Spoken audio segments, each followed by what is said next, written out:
10:44 y continuamos con Luis Cornejo, director de ambiente del Parque Fernando Peñalver y el Negra Hipólita.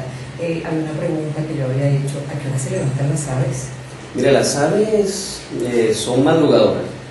El que vive cerca, por ejemplo, de Casupo, cerca de la fila del Trigal, sabe que las guacharacas son los primeros personajes que se levantan en la mañana. A las 4 de la mañana ya están las guacharacas con sus cantos estridentes bordeando la ciudad, anunciando que viene el amanecer. Pero sí, son aves que se levantan generalmente antes del amanecer. En el caso, por ejemplo, de los colibríes, comentábamos fuera del aire, estas aves se alimentan de néctar, de agua y azúcar. Es un alimento que se consume rápidamente. Entonces no pueden darse el lujo de estar mucho tiempo sin buscar alimento, y tampoco pueden darse el lujo de empezar a alimentarse después del amanecer, porque ya estuvieron toda la noche dormidos, agotando las pocas reservas que pudieron acumular del día anterior. Entonces deben levantarse muy temprano, antes del amanecer, a buscar ese néctar necesario para poder iniciar su día. Son quizás los que tienen una vida más crítica, ¿no?, en cuanto a la energía y el uso de la energía, porque imagínense ustedes alimentarse solo con agua y azúcar, no es sencillo, y menos con esa actividad tan fuerte, ese aleteo de hasta 60 veces por segundo para poderse mantener suspendidos en el aire. Sí. Entonces sí, hay otras que quizás se levantan un poco más tarde, pero generalmente son aves que inician su actividad antes del amanecer. Ya los cantos están allí despertándonos en la mañana.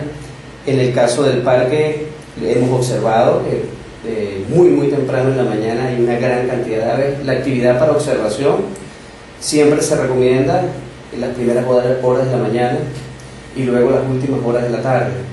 Ya hacia el mediodía todos los animales por regla general se recogen, porque bueno, es la hora más caliente del día, entonces hay un desgaste allí innecesario.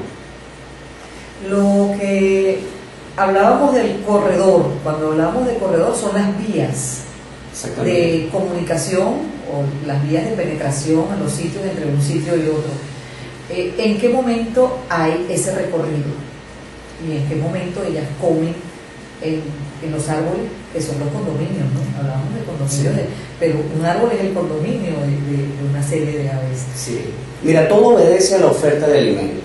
Cada especie de árbol dentro de la ciudad tiene una época de floración y fructificación. Algunas asociadas a la época de lluvia, otras asociadas a la época de sequía.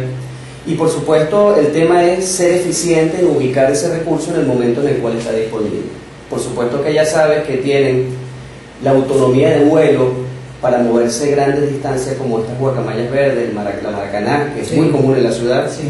A lo mejor no tiene tantas dificultades porque se mueven en grupos o en parejas, generalmente andan en parejas, a grandes distancias y a grandes alturas. Ahora, ¿qué sucede con las aves pequeñas? Con las aves de pequeño porte, que quizás no pueden emprender un vuelo a una gran distancia porque simplemente se cansan. Esas aves sí requieren de manera fundamental el uso de esos corredores. Hablamos de un corredor simplemente como una franja de árboles, un espacio que permite la conexión entre dos espacios más grandes, como puede ser un parque y una plaza, o dos parques, o que conecta un parque inmerso en la ciudad con la periferia de la ciudad donde hay vegetación. Y Valencia, particularmente el norte de Valencia, podemos decir que es privilegiado en ese sentido. Hay una gran cantidad de corredores asociados a las quebradas. La quebrada Camoruco y el Añil, por ejemplo, conforman los principales corredores de conexión entre el Parque Municipal Casupo y el Parque Fernando Peñalver. Ahora, existe el megacorredor del río Cabriales, que conecta el Parque Nacional San Esteban con el Parque Fernando Peñalver. Viéndolo de ese modo, el Parque Fernando Peñalver es como una suerte de nodo de conexión entre Casupo y San Esteban, a través de esas quebradas y a través del río Cabriales. Por supuesto, entender eso y verlo como una realidad también nos ubica en una responsabilidad muy grande desde el parque. Por eso estos esfuerzos dirigidos hacia la comunidad, por eso toda esta campaña, todos estos programas y proyectos orientados a la educación ambiental, a valorar la importancia de esos espacios, particularmente de los corredores. Ayer tuvimos la oportunidad de compartir con los amigos del Club de Jardinería en el marco de una semana interesantísima de celebración. Y bueno, fíjense, ellos están ubicados en el corredor ecológico de la Quebrada del Añil, sobre el corredor. Y el hecho de empezar ellos a verse como parte del corredor les da una connotación diferente, porque ya la percepción no es puntual local, ya empiezo a verme en una percepción regional.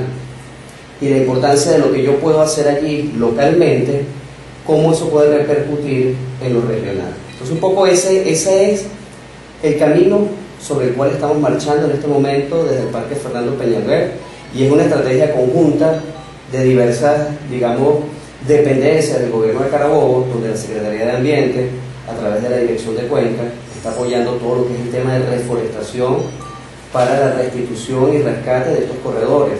Y nosotros desde el Parque Fernando Peñalver, a través de Funda Alegría, todo lo que es el trabajo de divulgación, sensibilización y educación ambiental, con el uso del sendero de interpretación, con el uso de esta obra, de este libro sobre aves, y con el uso de un material que quizás al cabo de 3-4 semanas vamos a tener disponible en el parque.